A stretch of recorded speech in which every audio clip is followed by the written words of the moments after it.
Good evening. Hello, everyone. My name is Michael Moore. I'm a member of the documentary branch of the Academy of Motion Picture Arts and Sciences. And welcome to all of you who've just watched this incredible short documentary entitled Colette.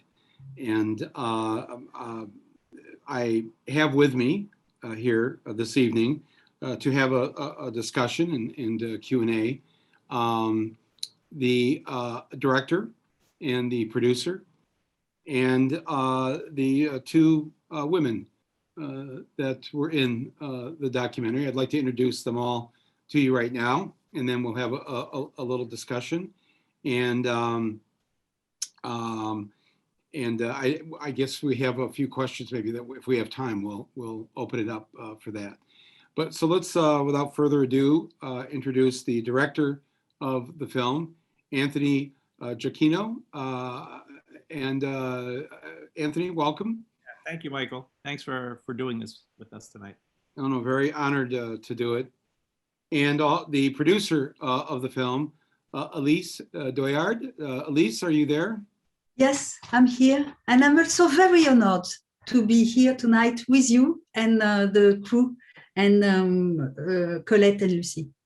Very honored. And where are you speaking from here tonight? So I'm speaking from London, where I live. I live between London and Paris, and today I'm in London. Okay, great. And then also joining us are Lucy, I believe her last name I'm pronouncing it correctly, is Faubleu, right? Yes, how do you say it? Lucy Fauble. Fauble. Lucy. And Lucy is joining us. Lucy, are you there? I speak from Sec in the north of France. Okay, well, welcome. Thank you for being a part of this, and thank you for being a part of this film. And then finally, joining us, I believe also from France tonight, is Colette. Colette, are you there? And welcome. She's at her desk, very happy to be here, cozy in her armchair, and waiting to speak with Michael, as she calls you. Michael, okay, I'll take that.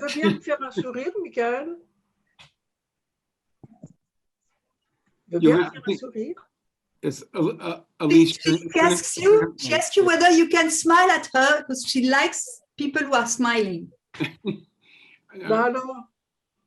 Yes, I think the smile is there.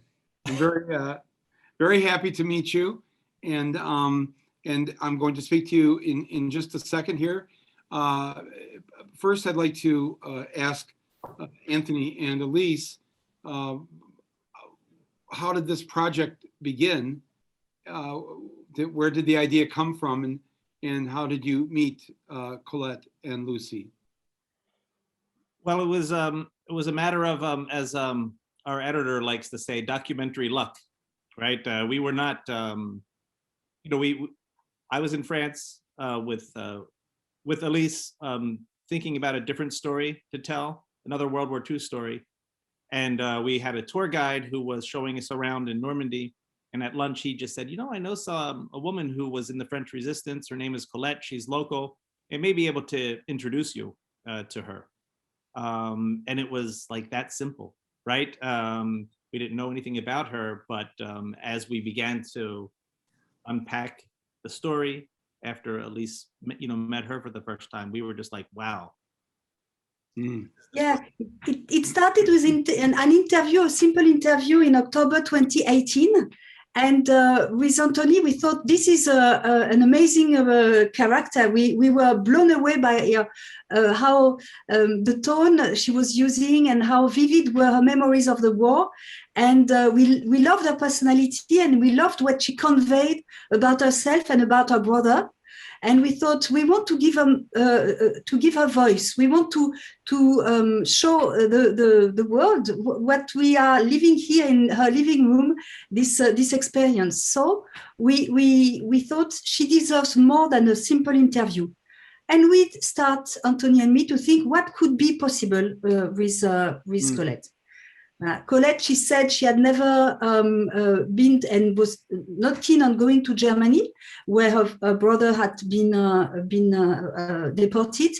But Anthony knew the camp, and we thought maybe there's something here, but what would make sense for Colette to go there? So then started a long conversation with Colette.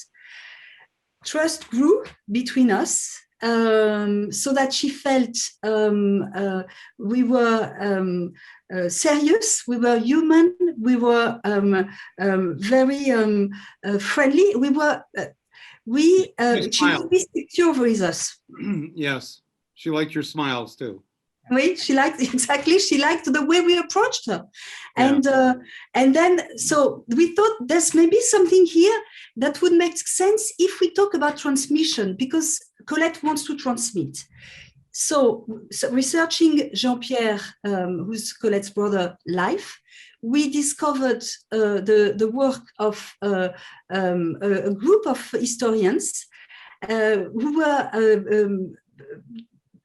trying to gather the biographies of all the deportees that had gone to Doha, and this is an amazing work. It's a big book that gathered 9,000 lives, and among the writers of this big book, was this young Lucie Fouble that you will meet. She was 17-year-old at the age. At the time, she was then the age that Jean-Pierre was when he was deported. She had never gone to a concentration camp and wanted to see what it was. And she was intelligent and smart. We thought maybe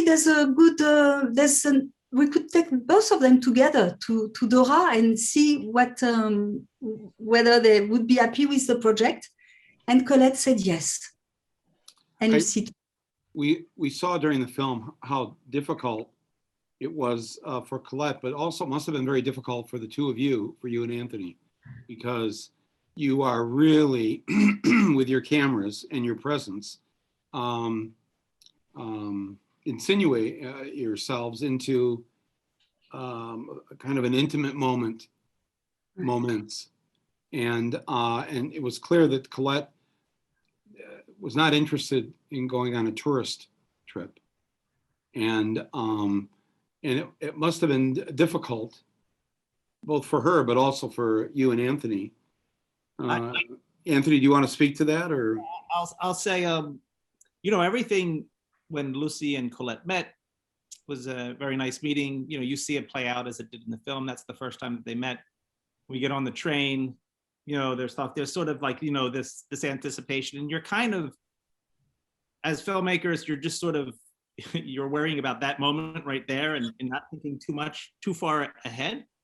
But I think the moment that we sort of realized it was going to be a sort of full emotional punch, certainly for Colette and Lucie, but for us, was when they go to the camp for the first time.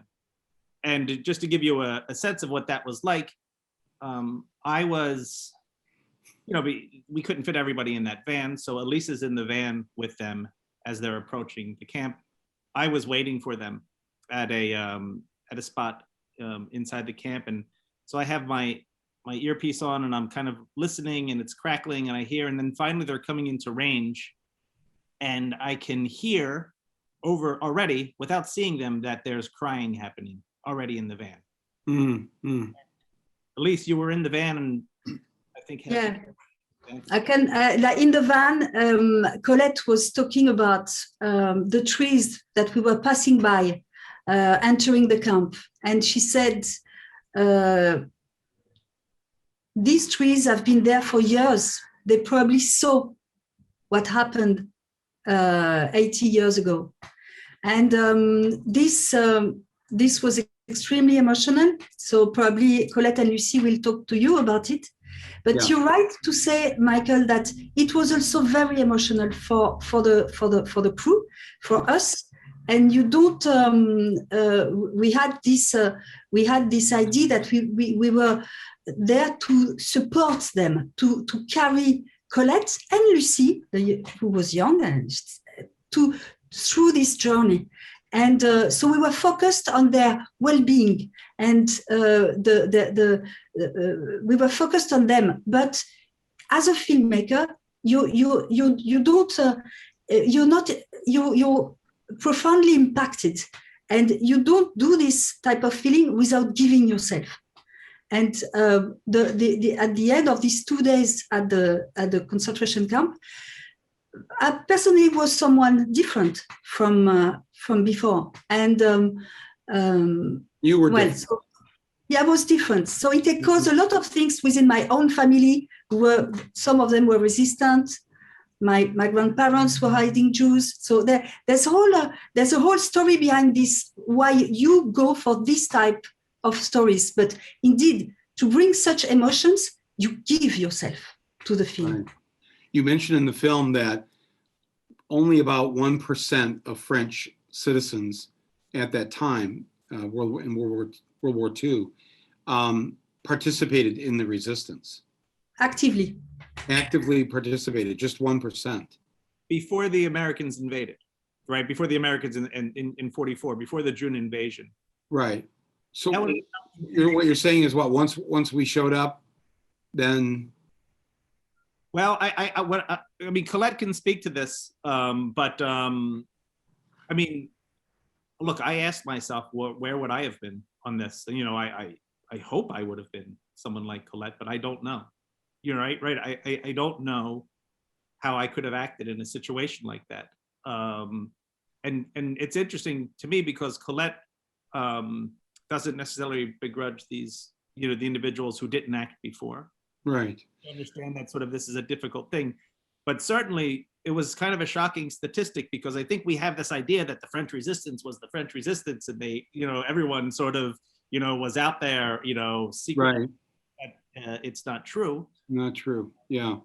Well, maybe this is a good time to jump in and speak to Lucy and Colette from France right now, and then we'll come back to you guys, or feel free to jump in at any point if you need to clarify anything. We could make this more of a discussion. But so first of all, welcome, Lucy. You were 17 years old when you were filmed here in this. Yes. So you are probably 19 or 20 now, is that right? 19. You're 19, so you're still a teenager. Well, first of all, thank you for doing this. Thank you for caring. And how did you get involved in this? At 17, you must have still been in high school. So I don't want to say it's not shocking, because I know a lot of young people, a lot of teenagers who are very active, wanting to know history, wanting to know what's going on now politically, etc. But I'm just curious, who was that 17-year-old, and how did she, meaning you, come into not just doing the research on what happened in this town in Normandy, but also you know, going to the concentration camp and all that, and meeting Colette. Ok. Tout d'abord, quand j'ai découvert. It was extremely symbolic that she was the same age, 17, as Jean-Pierre was when he got arrested. And she was extremely touched that Colette would transmit her story to her directly. So she says also that now she's almost 20, and she's older than when Jean-Pierre died, and she feels that she's given the chance to live a better life, and she's really touched by the parallel between what she lives and what Jean-Pierre could not live. And even during this COVID crisis, what her generation is living today is much easier than what was happening to the same generation. I mean, to the people of the same age 75 years ago. So, and about the film, she was extremely moved to do what she called the pilgrimage with Colette. She was she said that it's she was moved as again when she watched the film for the first time, as if she was living again what happened to her during the journey. And she believes after this journey that nobody can really nobody can understand what happened to these guys, these young people who were deportees in a slave labor camp. That you cannot only maybe touch what they lived, but you cannot really understand and comprehend. Well, I congratulate you, Lucy, for caring and for participating in this and bringing your generation's being into what is a story from many years ago, 75 to 80 years ago, into the here and now. So thank you for that. I think it's time now to bring on Colette. And first of all, Colette, it's truly an honor to meet you. And I was so moved watching this film. I have so many questions, but I guess maybe my first one is, as a 14-year-old girl, when I heard about this film and was told that the subject of the film was a person who was in the French Resistance, I was trying to do the math because I'm thinking, well, we're talking, 80 years ago, really, at this point. And 80 years ago would have been 2 years into the war. So I'm thinking, well, how old was this member of the resistance at the time? And of course, you say that you were 14 years old. And I'm thinking, wow, that's pretty young to sign up to fight Nazis. So if you can just take us back to the 14-year-old Colette and how this transpired in terms of your involvement. I know you told us in the film you didn't do that much. You were just sitting on a rock, taking down license plate numbers of German trucks, but still, you risked your life at age 14. So just if you could speak to that. And again, thank you so much for being part of this. Eh ben, j'arrive. Bon, voilà, j'ai beaucoup rajeuni, Michael. J'ai donc 14 ans. I'm very young now. Look at me, I'm 14. So I'm here by my house, sitting on the threshold, and I'm writing down the number of the plates of the trucks that are going to Cherbourg, because this is where the front line is. And I'm just gathering this little information, bit of intelligence, but to me, it's nothing. It's not heroic at all. But resistance is like love. Like you start with little things and then you cannot say no as it grows, as it continues. So then afterwards, well, she was asked to find cards, food cards, so that people who were hiding not to go on the mandatory work for German, those people hiding from the Nazi could still eat because they needed some cards. So she was organizing these cards. Also, sometimes she was asked to exfiltrate people. Just you take this guy, you bring him somewhere else. So this is these little things that made her finally, from one thing to another, really helping the people, the situation when the Allied landed in Normandy. But no sense of realizing that 5 minutes from now you could be dead. They could discover what you were up to at 14 years old, to realize at 14, you know, we all know you feel like you're going to live forever. J'ai commencé à avoir peur, à connaître la peur. I was not afraid. I was living a mediocre life, as all probably most resistant of my age. The only purpose was to hide, or to be very discreet, to hide what we were doing. You just don't talk about it at all. This changed when Jean-Pierre got arrested. Then she says, Je vous rappelle quand, pardon, à vous, Alice. I started to be fearful when my brother was arrested, because then the implication was enormous. I want to remind you, Michael, that at that time, lay some flowers on the grave of a pilot shot by an Allied pilot shot by the Nazi, or anybody killed by the Nazi, was could have brought you a death sentence. Et, Yes. et puis, vous précisez aussi que c'est pour ça. So Lucie wants to remind us that Jean-Pierre was arrested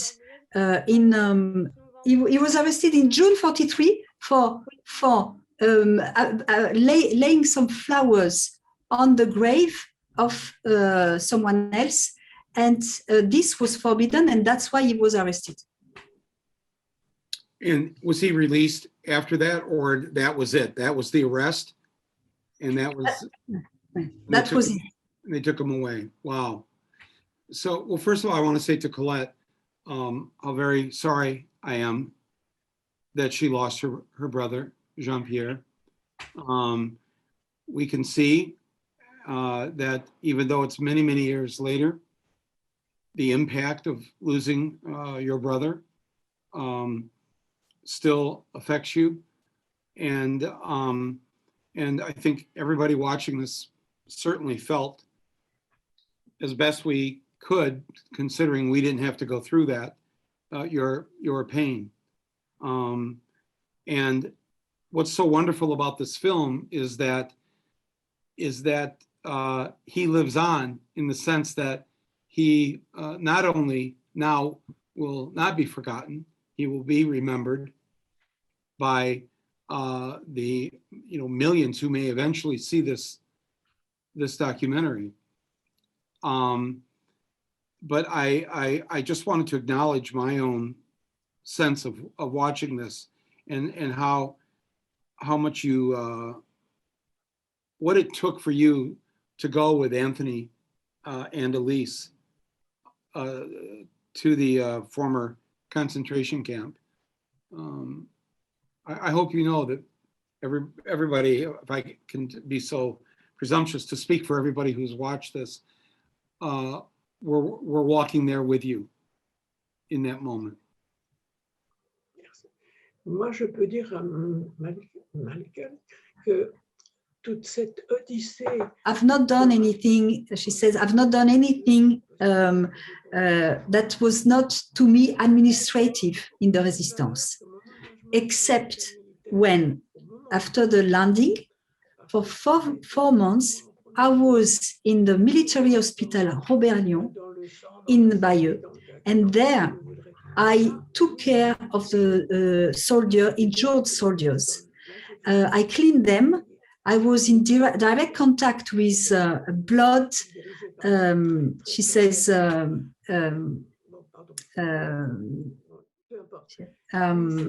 with everything that covers an injured guy that needs to be cleaned before he's taken to the surgeon.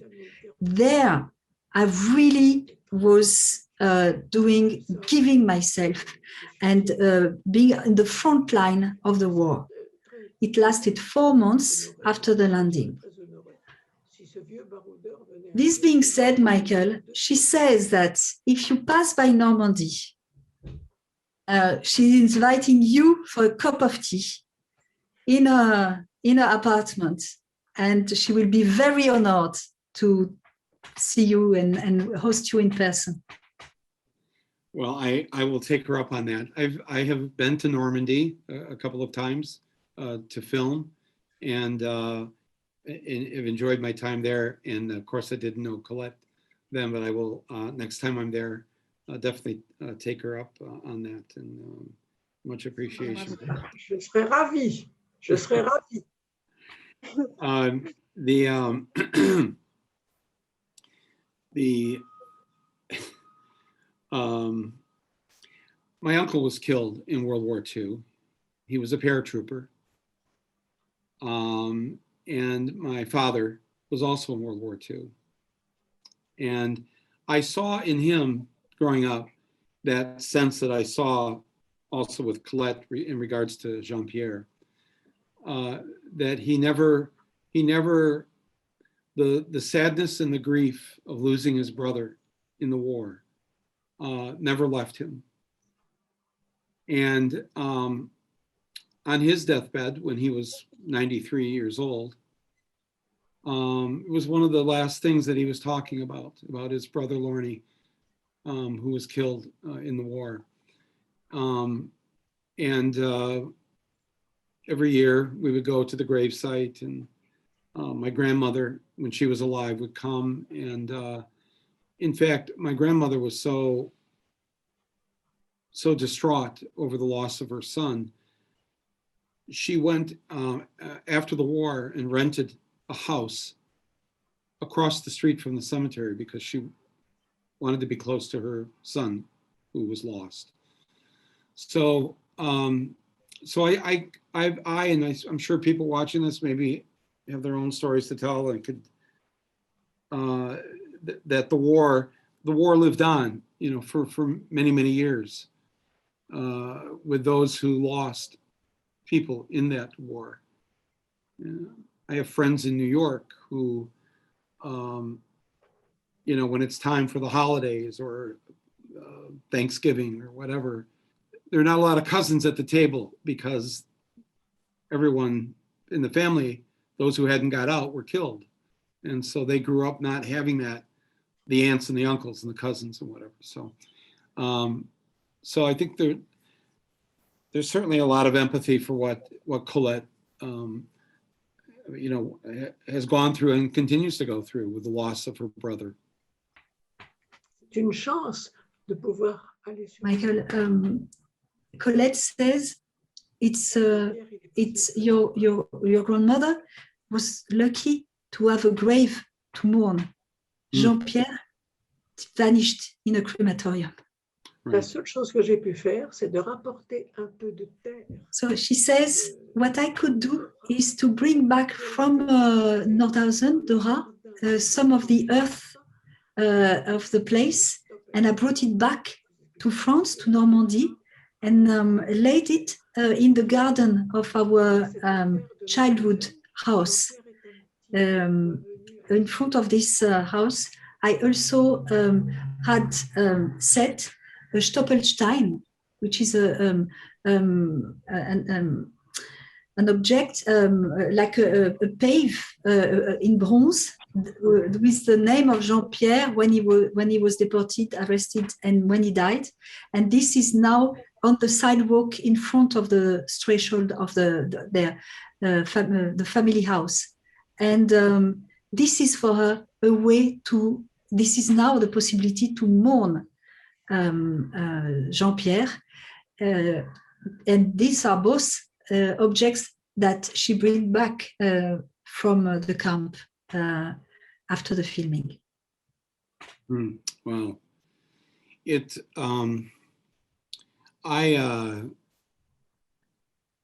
When I was 20 years old, I went to Europe for the first time, just with a backpack, and backpacked around Europe, and I stopped in Munich to visit some friends. And I was really shocked at how the Dachau concentration camp was literally just miles outside of Munich, like a suburb almost. How close it was. And I went there and sat there outside the camp for a long time, wondering how people could say they didn't know what was going on here, just literally right there, bordering Munich.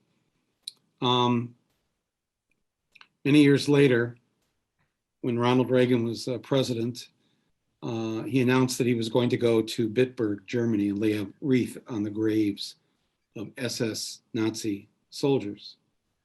And a very good friend of mine from Michigan, his name is Gary, his parents were both survivors of Auschwitz. And so he was very upset that Reagan was doing this. And I said, why don't we get on a plane and fly to Germany and confront Reagan when he comes in the cemetery?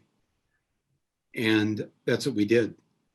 And we snuck into the cemetery and we confronted him, and the Germans grabbed us, the soldiers and the police, and hauled us out of there and threw us in the back of a truck and took us away.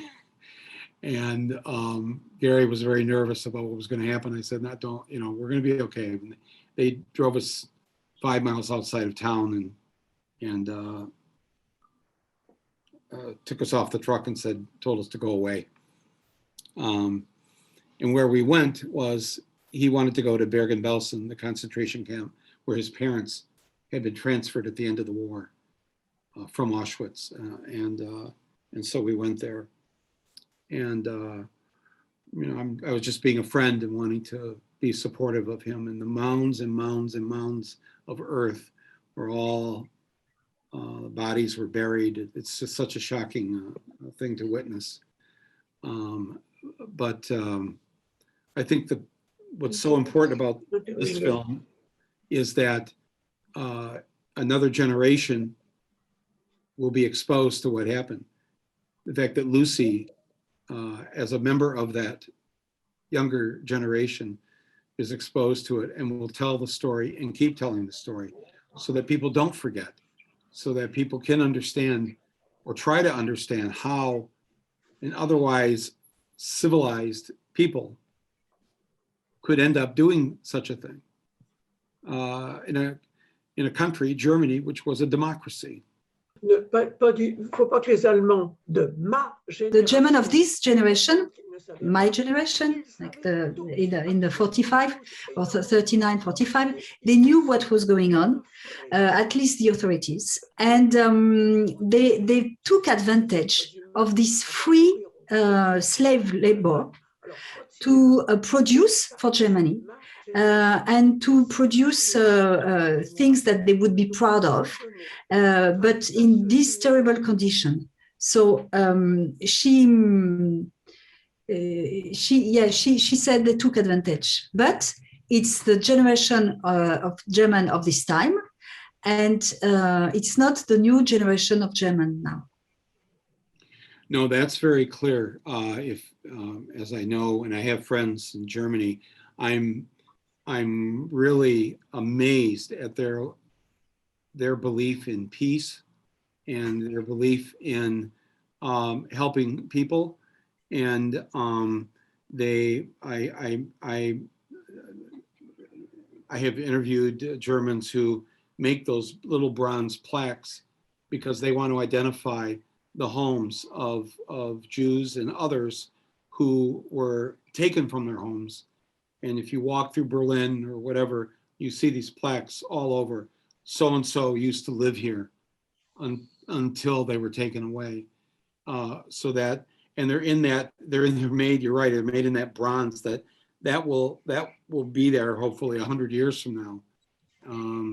So it's very, in fact, I would say, watching Colette and her not wanting to go to Germany, not wanting to go to the camp, which is completely understandable. But I remember thinking as a 20-year-old, traveling, hiking through France and then into Germany, that I don't know if I want to be in France or stay in France or visit France, because of how so much of the country collaborated with the Germans.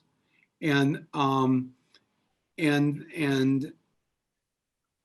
just curious, I know you had mentioned that she doesn't hold, she doesn't judge people that didn't involve themselves in the resistance. That's understandable. Not everybody can do what Colette did. But there were so many millions that not only weren't in the resistance, they actively helped the Germans and helped the Germans remove the Jews from France. So, and I've had Jewish friends actually say what she has said about not wanting to go to Germany, say that about France, and wondering how has France redeemed itself for what it did. If that's too difficult, I don't want her to, I don't want, obviously this brings up a lot of emotion. So, but I just wanted to share that. Non, alors, on va bien préciser. Ma génération, j'ai dit, je réponds. My generation, they knew what was going on. The following generation, they did not want to see because it was too difficult. So they just pretended that it was like this and they kept on living. So that's why we now we are counting on the third generation, the generation of Lucie, to make it clear, to take account, to make people take accounting of what has happened.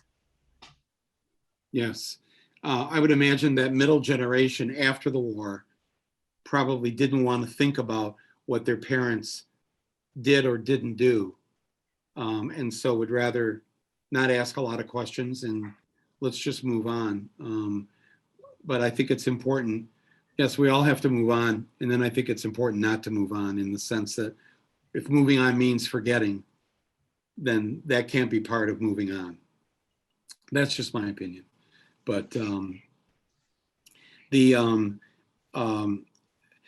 me ask Colette something. I'm sure a lot of people at the end of this, at the end of the film, we don't really know what happened to you, Colette, after 1945.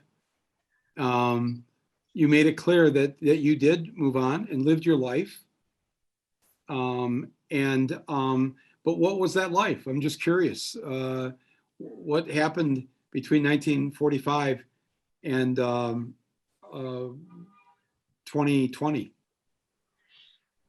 Mon Dieu, c'est assez compliqué parce que when she came back with her mother in 1945, after her mother was a nurse at the hospital, and so when both came back, she said we found a house that had been completely emptied of any goods, of any thing of any values. So this was their house. Exactly, their house.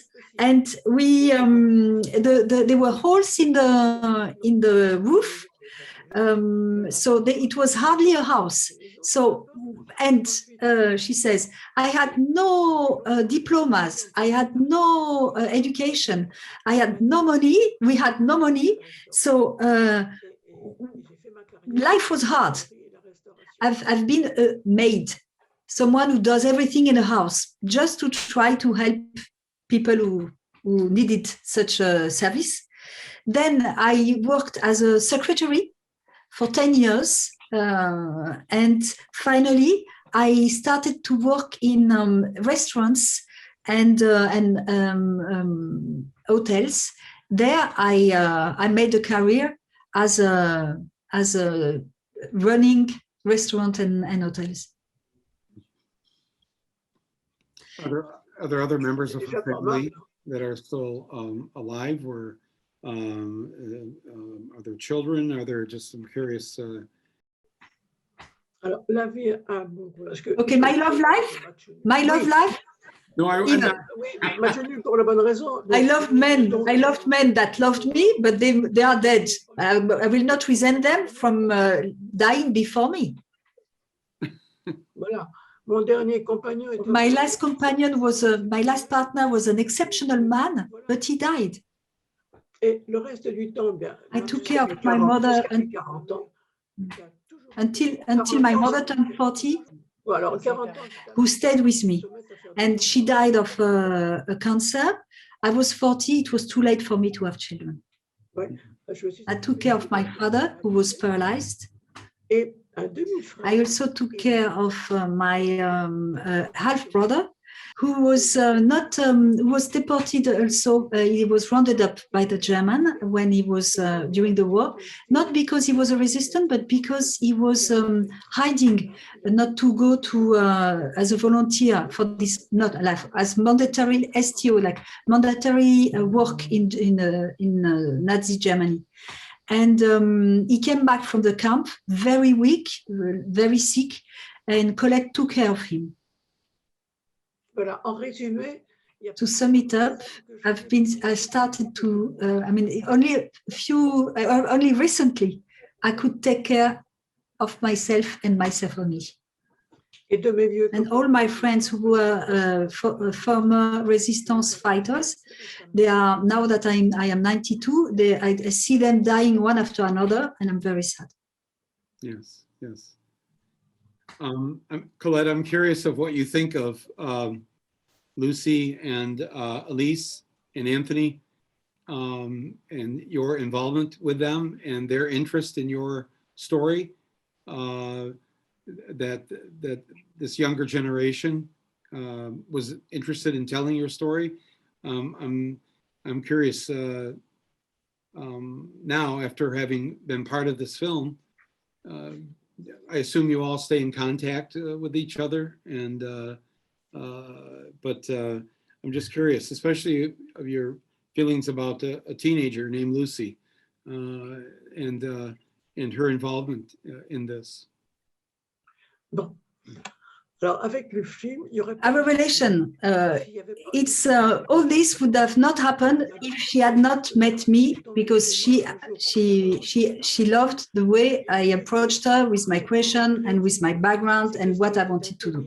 Okay, so this is when I talk about the 6 months of building trust. Then there was Anthony that she also loved at the first sight, even if he, with all the crew, he invaded her apartment, because we had 12 people in Colette's apartment. It was crowded, but she was running the show, but she loved Anthony. So then she thought, okay, I trust this team, and I will go with them to Germany if they think it's a good idea, because I see what it would mean for me too. And during the filming, I was scared as the most precious person of the team. And she remembers another team member who took care of her, Theodora Archambault, who helped her on a daily basis. She says, I felt with all this crew like in a nest. And during this filming, I had the chance to meet Lucy Fouble. Oui, voilà. Alice and Anthony, they offered me a granddaughter in the person of Lucy. And I was afraid. I am quite strong, so I was okay to see the camp, but I was very worried about Lucy because she's fragile, so I needed to take care of her. And I was very worried with Lucy, but Lucy was amazing, and we have this bond now.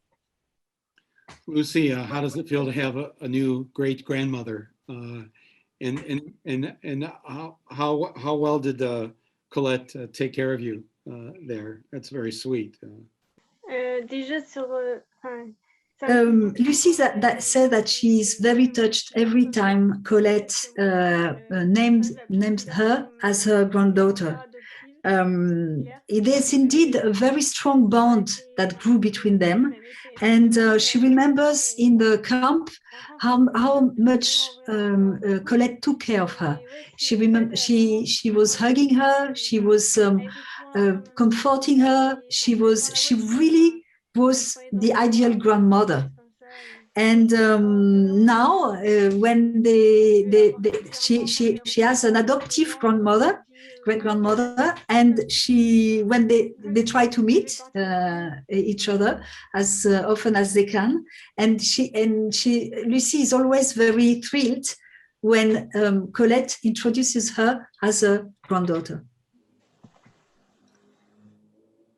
Lucy, as a young person, you're now witnessing in France, in Germany, across Europe, and here in the United States, a rise of a new right wing of nationalists, of white supremacists.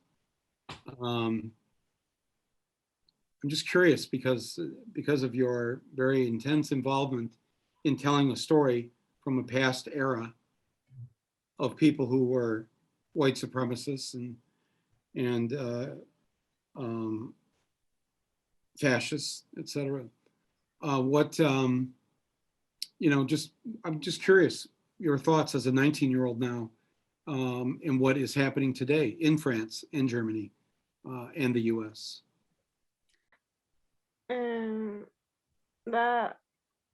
Le dernier événement que j'ai en tête, c'est la prise du Okay, so indeed, the last thing Lucy has in mind is this January 6th at the Capitol. And and particularly this man who had this sweater with Auschwitz written on it. She says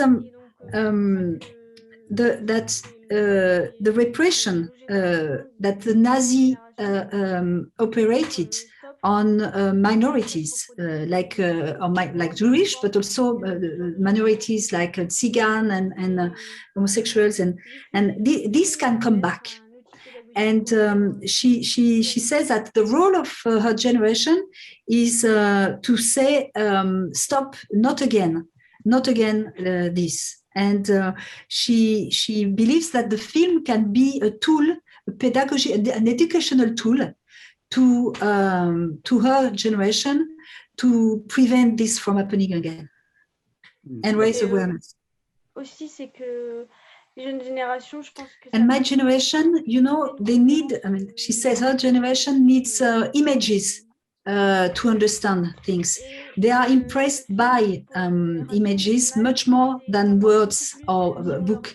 And so this when they see what happened, and when they see a film like this, they understand and they remember.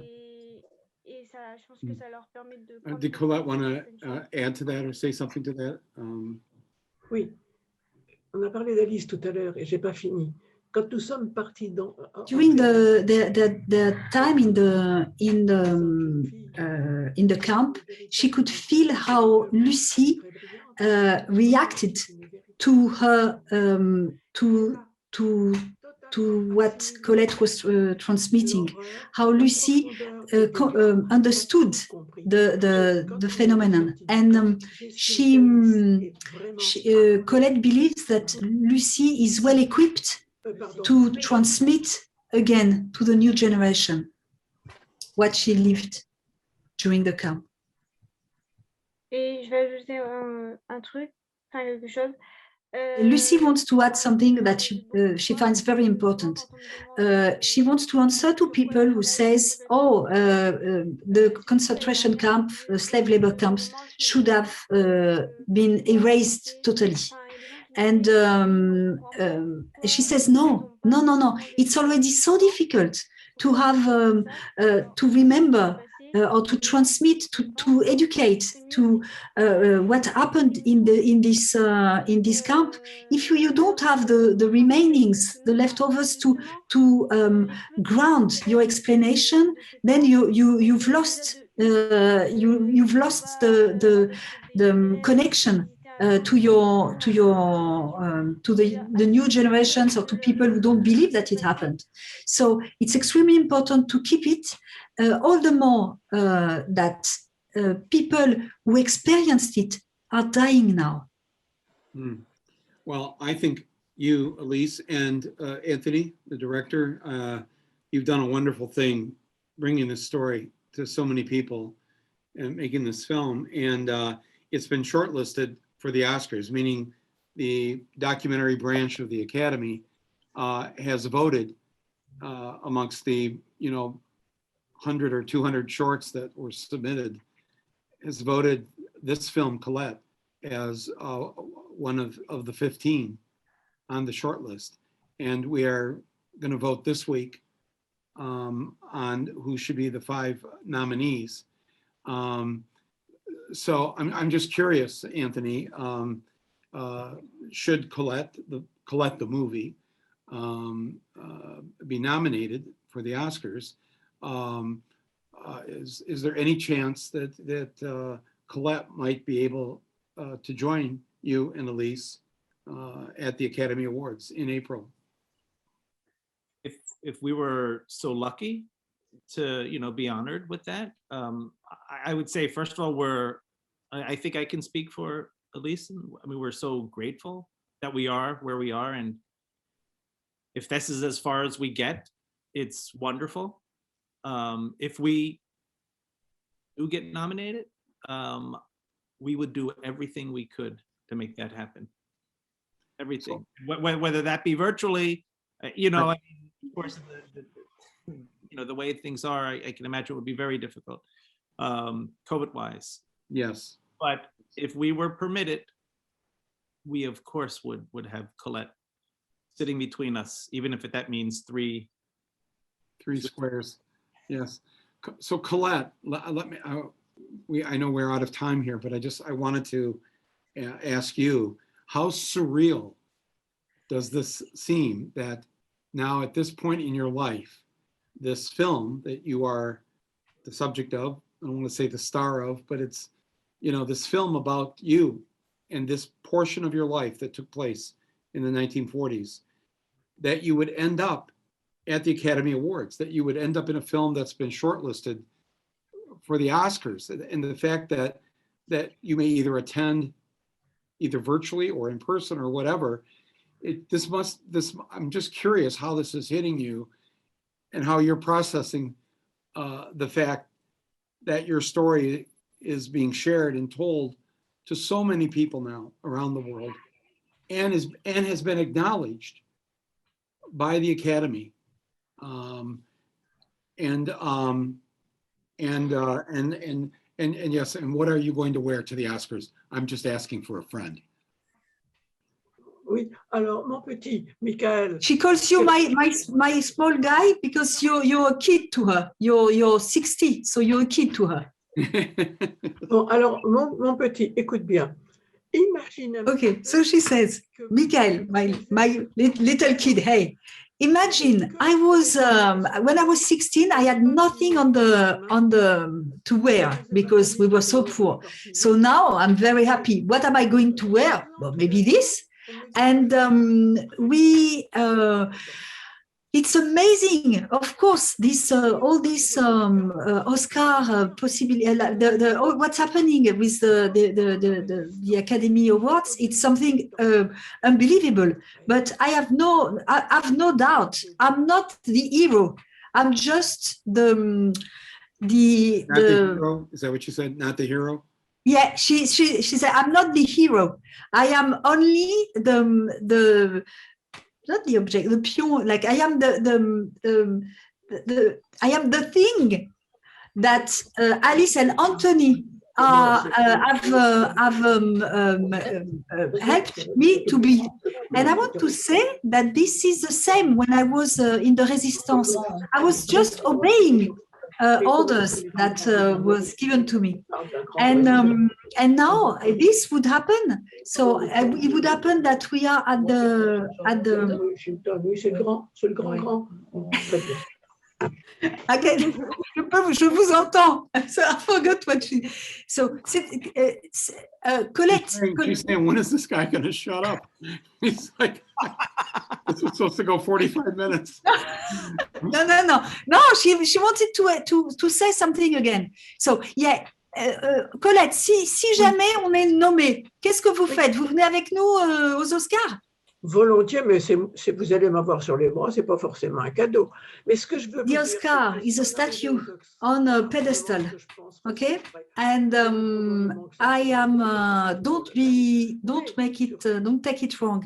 Euh, I am not the statue. I am the socle, the pedestal on which other people are putting me. Well, I will say, if I can speak on behalf of those who are watching this, that, you know, there aren't many people still alive who are in the resistance. Very, very few, I would assume, are left. The fact that this film got made by Anthony and you, Elise, you know, 5 years from now, 10 years from now, nobody would be able to make this film because so many have passed, and so it's a real gift that this happened in this time, in this moment, with one of the few surviving people of the resistance. And so I thank you for this, and I think that if this film is nominated, wow, it just to have Colette's beaming smile being beamed around the world, and thus telling people about this wonderful short documentary. You've all done a good thing, and I'm so grateful for it. And I want to thank the Museum of Tolerance, who helped to put this event on tonight, and to everybody else who had something to do with it, to you, Elise, and to Anthony, and to thank Lucy. I hope if nominated, also she could attend. I think that would be wonderful with her adopted great grandmother. But also Colette, I just want to close by thanking you for who you are, for what you did, for allowing us to remember, so that this story is passed on, so that Jean-Pierre is never forgotten. And I look forward to having that tea with you in Normandy someday. Thank you for that, and thank you for calling me little. I will carry that with me for the rest of today.